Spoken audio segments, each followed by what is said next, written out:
Короткая, счастливая рождественская история, которая способна вызвать приступ умиления даже у самого черствого человека, мысленно переносимся за океан, в Америку. Приют Вашингтон Канте Тиен Animal Shelter. Как бы ни был хорош приют, но это всего-навсего приют. Хорошо, когда хвостатых воспитанников кормят, лечат, ухаживают за ними и пристраивают в добрые руки. Но решают все люди, вернее, их отношение к делу. Обычное человеческое неравнодушие, желание разобраться и помочь, и пусть речь идет о всего-навсего собаке. Добрый знакомый автора этих строк как-то метко выразился: собака тоже человек. Пожалуй, с таким утверждением следует согласиться. А теперь к делу.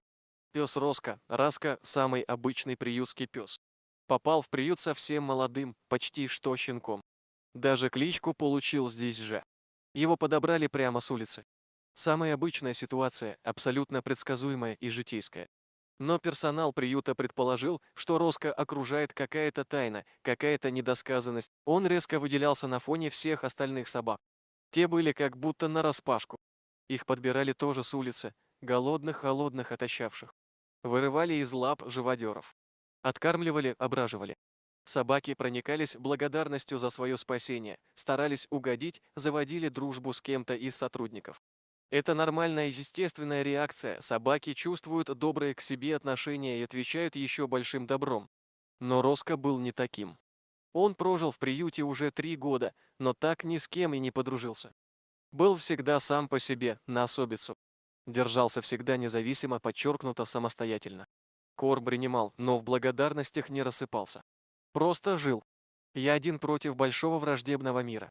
Работники понимали, что Роско задал всем непростую загадку, которую надо было непременно разгадать. Но как это сделать? С чего начать? Но почему собаки не умеют говорить? Наверняка удалось бы выведать у пса всю его историю. Решение пришло неожиданно: сделать пост в социальных сетях. Выложить фотографии, написать яркий текст.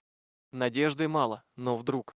Правило нескольких репостов действительно есть, и оно реально работает. Через некоторое время в приюте раздался телефонный звонок. Звонивший назвался фермером.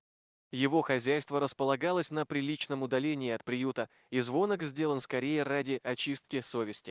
Суть такова: прямо с фермы 3 года назад пропал любимый хозяйский щенок. Как в воду канул. Его звали, искали, но результатов ноль. Какое-то время человек просматривал объявления и фото собак в приютах, а затем смирился с потерей. Роско внешне похож на пропавшего щенка, но вряд ли это он. Фермера пригласили посетить приют. А теперь впечатлительным читателям посоветуем достать носовые платочки. Человек прошел к вольеру, работники открыли дверь. Пес как будто вздрогнул, вытянулся, жадно втягивая носом воздух. Первая реакция – испуг и недоверие. Но подозрение вскоре сменилось неподдельной радостью. А дальше случилось то, что случилось. Вдоволь хлебнувший лишение, Роско заплакал. Прослезился и его хозяин. Хэппи-энд – счастливое воссоединение спустя годы. Да и Роско оказался не Роско, его настоящая кличка Рант.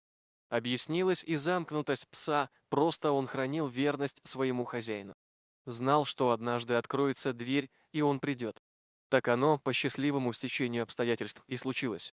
Единственный раз за 3 года хмурый и неприветливый Роско Рант позволил себя погладить и обнять.